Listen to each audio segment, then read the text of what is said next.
கிறிஸ்து இயேசுவில் பிரியமான சகோதரிகளே சகோதரர்களே, மாதா தொலைக்காட்சி வழியாக இத்திருநிகழ்வில் பங்கெடுத்து ஜெபிக்கின்ற அன்பு சகோதர சகோதரிகளே, அச்சரப்பாக்கம் மழைமலை தாயின் பரிந்துரையும் பாதுகாப்பும் உங்கள் அனைவருக்கும் கிடைக்க வேண்டி உங்களை அன்போடு வாழ்த்துகிறோம், உங்களுக்காக ஜெபிக்கிறோம்.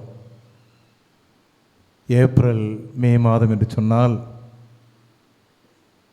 குருக்களுடைய பணி மாறுதல் உண்டு, அருட்சகோதரருடைய பணி மாற்றங்களும் உண்டு. இன்று வாட்ஸ்அப்லெல்லாம் இந்த டிரான்ஸ்ஃபர் லிஸ்டெல்லாம் பறக்கிறத பார்க்குறோம். நிறைய பேர் அதை படித்து விட்டு பரவாயில்ல, எங்கள் சாமியாருக்கு நல்ல ப்ரமோஷன் கொடுத்துருக்குறாங்க, இவரை தூக்கி அடிச்சிருக்கிறாங்க, இவருக்கு நல்ல அருமையான சொகுசான இடம் கொடுத்துருக்குறாங்க, இவருக்கு வசதியான ஒரு பங்கு கொடுத்துருக்குறாங்க, நிறைய நிறுவனங்கள் சொத்து இருக்கிற நிறுவனத்தை கொடுத்துருக்குறாங்க. இப்படி நம்முடைய குருக்களுக்கு நல்ல இடம் கிடைக்கின்ற பொழுது பாராட்டுகின்ற மக்களும் உண்டு. ஐயோ, நம்ம சாமியாரை தூக்கி எங்கேயோ தூக்கி போட்டுட்டாங்கன்னு சொல்லி வருத்தப்படுகின்ற உண்டு. பல்வேறு சாதகங்களையும் பாதகங்களையும் படித்து விமர்சனங்கள் செய்கிற ஒரு காலகட்டம் இது.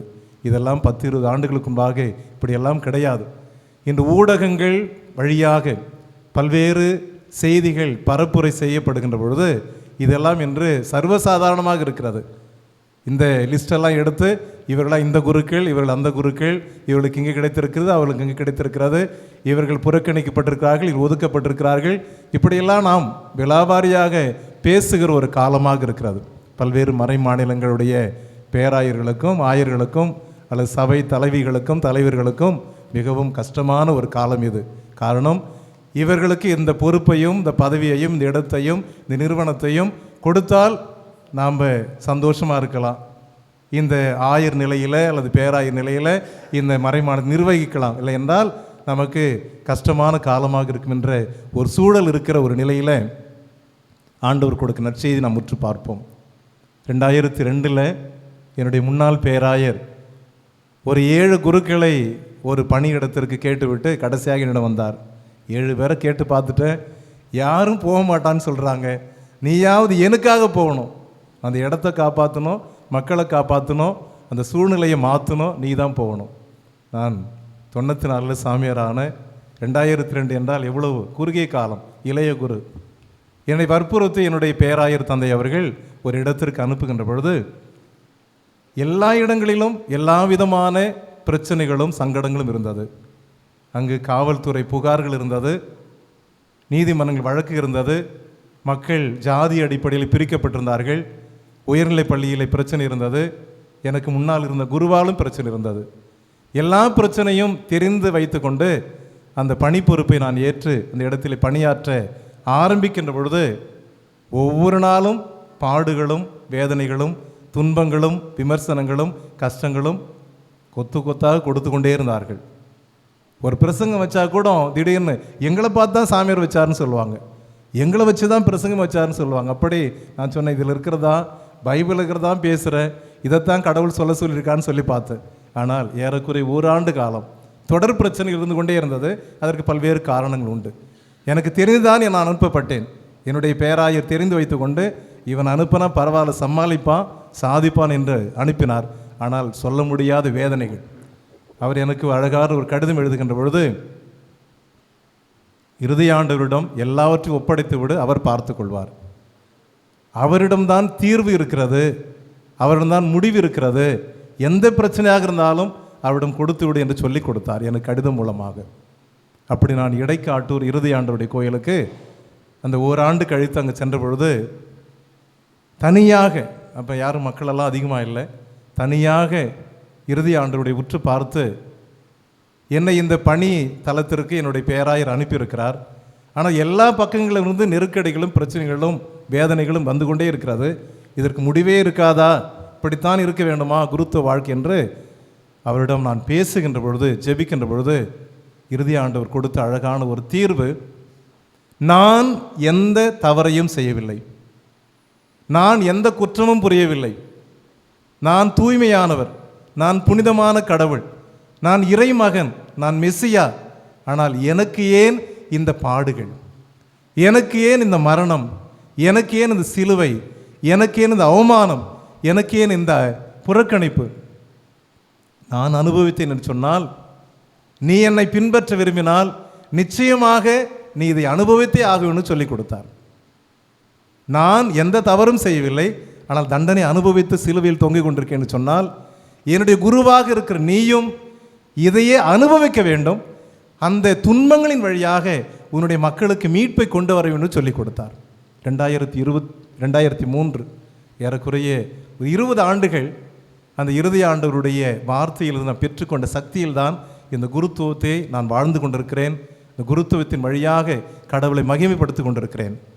அன்புக்குரியவர்களே, இன்று நமக்கு கொடுக்கப்பட்டது நற்செய்தி பகுதி என்பது ஆண்டவருடைய இறுதி ராவுணவிற்கு பிறகு அவர் நிகழ்த்திய ஒரு பேருரை, லாஸ்ட் சப்பர் எபிசோடு என்று சொல்வார்கள். அவருடைய பேருரை, மிகப்பெரிய உரையை ஆற்றுகிறார். 13வது அதிகாரம் யோவான் நற்செய்தியில் ஆண்டவர் தன்னுடைய தன்னுடைய தூதர்களுடைய பாதங்களை கழுவி தன்னுடைய பணியை ஊர்ஜிதம் செய்கின்ற பொழுது, தான் ஒரு பணியாளராக வந்தேன் என்று சொல்கின்ற பொழுது, இப்படியாக நாங்கள் செய்ய வேண்டும் என்று சொல்லிக் கொடுத்து விட்டு ஒரு நீண்ட ஒரு உரையை நிகழ்த்துவார். அதில் ஒரு சிறிய பகுதி தான் இன்று கொடுக்கப்பட்ட யோவான் நற்செய்தி 15ஆம் அதிகாரம் 18லிருந்து 21 வரைக்கும் 4 வசனங்கள் தான். அவர் என்ன சொல்கிறார் தெரியுமா? இப்போ இல்லை, உலகம் உங்களை வெறுக்கும், உலகம் உங்களை கஷ்டப்படுத்தும், உலகம் உங்களுக்கு சித்திரவதை செய்யும், உலகம் உங்களை தூக்கி எறியும், உலகம் உங்களை குப்பை என உதறும். அப்படியெல்லாம் நீங்கள் சந்திக்கின்ற பொழுது நீங்கள் கவலைலாம் பட வேணாம், கஷ்டப்பட வேணாம். உங்களுக்கு முன்னாடி நான் இதை அனுபவிச்சிருக்கிறேன். உங்களுக்கு முன்னாடி இதெல்லாம் அந்த உலகம் எனக்கு கொடுத்துருக்கிறது. என்னை வெறுத்திருக்கிறார்கள், என்னை துன்புறுத்தியிருக்கிறார்கள், என்னை அவமானப்படுத்தியிருக்கிறார்கள், என்னை வேண்டாம் என்று புறக்கணித்திருக்கிறார்கள், எனக்கு எதிராக சூழ்ச்சி செய்தார்கள், எனக்கு எதிராக எல்லாவற்றையும் கொடுத்து முடித்து விட்டார்கள். ஒருவேளை நீங்கள் என்னுடைய நண்பர்களாக, என்னுடைய திருத்தூதர்களாக நீங்கள் பணி செய்ய ஆரம்பித்தால் இதெல்லாம் கிடைக்கும் என்று சொல்லி முன்னறிவிப்பாக கொடுக்கிறார். உலகம் உங்களுக்கு கொடுக்கும் என்று சொன்னால் அது முன்னதாக எனக்கு கொடுத்து விட்டது, இதை நிச்சயமாக கொடுக்கும்.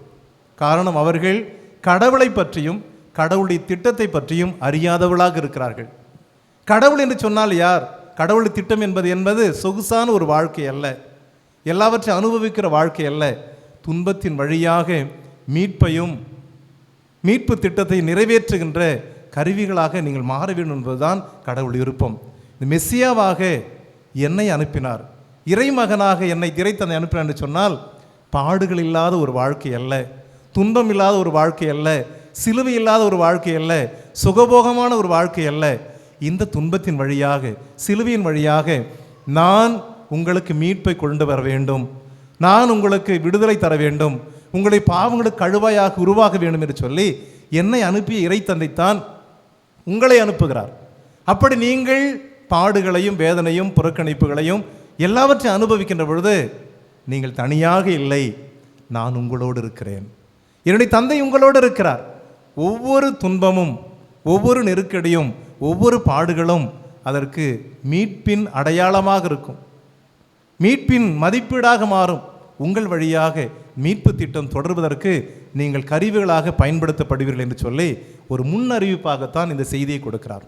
அன்புக்குரியவர்களே, திருத்தூதருடைய வாழ்க்கை முழுவதுமே இயேசுவோடு இருந்த வாழ்க்கையில் அவர்கள் உங்களைப் போல என்னைப் போல சாதாரணமாக வாழ்ந்தவர்கள் தான். ஒரு சின்ன சின்ன கஷ்டம் வந்தால் கூட, ஆண்டவரே உங்களுக்கு இது வேண்டான்னு சொன்னவர்கள், ஆண்டவரே உங்களுக்கு புறக்கணிப்பு வேண்டாம், அவமானம் வேண்டாம், கொலை பாதகம் வேண்டாம். 3 முறை ஆண்டவர் தன்னுடைய மரணத்தை பற்றி அவளுக்கு அறிவிப்பு செய்கின்ற பொழுது அவளால் அதை புரிந்து கொள்ள முடியவில்லை, ஏற்றுக்கொள்ள முடியவில்லை, சகித்து கொள்ளக்கூட முடியவில்லை. இது வேண்டவே வேண்டாம் ஆண்டவரே, இப்போ நாம் எப்படி ஜாலியாக இருக்கிறோமோ, சந்தோஷமாக இருக்கிறோமோ, சுகமாக இருக்கிறோமோ அதே போல் இருப்போம், நமக்கு எந்த கஷ்டம் வரக்கூடாது, உங்களுக்கு பாடுகள் படக்கூடாது. நீங்கள் இந்த விடுதலைக்காக வந்திருக்கிறீர்கள், மெஸ்ஸியாவாக வந்திருக்கிறீர்கள், போராடுவதற்காக வந்திருக்கிறீர்கள், எங்களுடைய நாட்டினுடைய யூத மதத்தினுடைய யூத சமூகத்தினுடைய விடுதலை தலைவராக உங்களை பார்க்கிறோம், எனவே உங்களுக்கு எந்த பாடுகளும் வரக்கூடாது என்று சொல்லித்தான் திருத்தூதர்கள் ஆண்டவருக்கு அறிவுரை சொன்னார்கள். ஆண்டவரை பார்த்து அவர்கள் ஆலோசனை கூட கொடுத்தார்கள். அவர்கள் மத்தியிலே பல நேரத்தில் ஒரு எதிர்பார்ப்பு இருந்தது, நான் இங்கே அமர வேண்டும், அவர் அங்கே அமர வேண்டும், எங்களுக்கு இப்படிப்பட்ட கேபினெட்டில் பெரிய மினிஸ்டர் போஸ்ட் எல்லாம் கிடைக்கணும், இப்படித்தான் அவர்கள் எதிர்பார்ப்போடு இருந்தார்கள். எனவே அவள் எதிர்பார்ப்பு என்பது என்ன? இவர் அரச கட்டில் அமர்கின்ற பொழுது நாங்கள் மந்திரி சபையிலே முக்கியமான பொறுப்புகளை வகிப்போம், முக்கிய இடத்தை வகிப்போம். அப்படிப்பட்ட கனவுகளோடும் அப்படிப்பட்ட எதிர்பார்ப்புகளோடும் அப்படிப்பட்ட ஏக்கங்களோடும் தான் இந்த திருத்தூதர்கள் இயேசுவை பின்பற்றினார்கள். எருசலேம் வந்துருச்சு, இனிமேல் நாம் ராஜபோகமாக இருக்கலாம், அவர் அரச கட்டில் அமர்கின்ற பொழுது நான் சிம்மாசனத்தை அப்படி கூட இருக்கலாம், எல்லாம் நமக்கு கிடைச்சிரும். இதுதான் அந்த திருத்தூதருடைய எதிர்பார்ப்பு. ஆனால் என்ன நேர்ந்தது? ஆண்டவர் சொன்னபடியே அவருக்கு கொலை நிகழ்வு நடந்தது, அவருக்கு சிலுவை மரணம் கிடைத்தது, அந்த பாடுகள் கிடைத்தது. அது கூட அவர்களால் புரிந்து கொள்ள முடியவில்லை. ஆனால் உயிர்த்த ஆண்டவரை தழும்புகள் நிறைந்த கரங்களோடு காயங்களோடு அவரை பார்த்த பொழுது இவர்கள் புரிந்து கொண்டார்கள், இவர் பாடுகளின் மெசியா, துன்புறுகின்ற மெசியா, துன்பத்தின் வழியாக விடுதலை கொண்டு வந்தவர். எனவே நாங்களும் துன்புற வேண்டும், நாங்களும் பாடுகளை அனுபவிக்க வேண்டும் சொல்லித்தான் ஒவ்வொரு திருத்தூதனும், அது பேதுருவில் தொடங்கி 12 மட்டுமல்ல, அவரோடு தொடர்ந்து இயேசுனுடைய நற்செய்தி பெற்ற அத்தனை பேருமே துன்பங்களை இயேசுனுடைய பார்வையிலும் இயேசுனுடைய பாரியிலும் பார்த்தார்கள். எனவே துன்பங்கள் வருகின்ற பொழுது அவள் ஓடிவிடவில்லை. ஒருவேளை இயேசுனுடைய உயிர்ப்புக்கு முன்பாக சாதாரண மனிதர்களாக மாறியவர்கள் உயிர்த்த ஆண்டவருடைய அனுபவத்தை பெற்ற பிறகு, உயிர்த்த ஆண்டவருடைய தழும்புகளை பார்த்து அவர்கள் இயேசு உண்மையாகவே உயிர்த்து எங்களோடு இருக்க என்ற உன்னதமான சக்தியை பெற்ற பிறகு அவள் நைய புடைத்தார்கள். இயேசுன்ற பெயரை சொல்லாதீங்கன்னு சொன்னாங்க. திருத்தூதர் பணி முழுவதும் படித்தா நைய புடைத்தார்கள், அவர்கள் அடக்கி வைத்தார்கள், சிறையில் அடைத்தார்கள், சித்திரவதை செய்தார்கள், அவமானப்படுத்தினார்கள். இந்த இயேசு என்ற பெயரை சொல்லவே கூடாதுன்னு சொன்னார்கள். இப்படியெல்லாம் நெருக்கடிகளும் இடர்பாடுகளும் எதிர்ப்புகளும் ஏளனங்களும் சவால்களும் நிறைந்திருக்கின்ற பொழுது அவர் சொன்னார்கள், இன்னும் உரக்க சத்தமாக இயேசுடைய பெயரை சொன்னார்கள், இன்னும் அதிகமாக இயேசுவுக்கு சான்று பகர்ந்தார்கள். இயேசுவுக்காக எல்லா விதமான பாடுகளையும் அனுபவிப்பதற்கு அவர்கள் தயாராக இருந்தார்கள். அத்தனை பேரும் மறை சாட்சிகளாக ரத்தம் சிந்தினார்கள் என்று நமக்கு தெரியும். அன்று தொடங்கிய அதே பணியானது இன்று வரைக்கும் இயேசுவை பின்பற்றுகின்ற, இயேசுவை பின்பற்றி விரும்புகிற அத்தனை பேருக்கும் இந்த சவால்களும் போராட்டங்களும் எதிர்ப்புகளும் ஏளனங்களும் நெருக்கடிகளும் நிச்சயமாக இருக்கும். இன்று நாம் ஏறக்குறைய நாடாளுமன்ற தேர்தலை தமிழகத்தில் முடித்திருக்கிறோம், மற்ற இடங்களெல்லாம் நடந்து கொண்டே இருக்கிறது.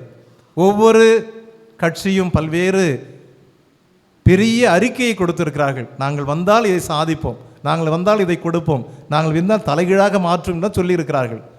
ஆனால் இயேசு அப்படியெல்லாம் சொல்லவில்லை. என்னை பின்பற்றுகிறவனுக்கு துன்பம் கிடைக்கும், எனக்கு பின்பற்றுகிறவனுக்கு சிலுவை கிடைக்கும், என்னை பின்பற்றுகிறவனுக்கு அவமானம் கிடைக்கும், என்னை பின்பற்றுகிறவனுக்கு பல்வேறு உதை குத்தலாம் கிடைக்கும்.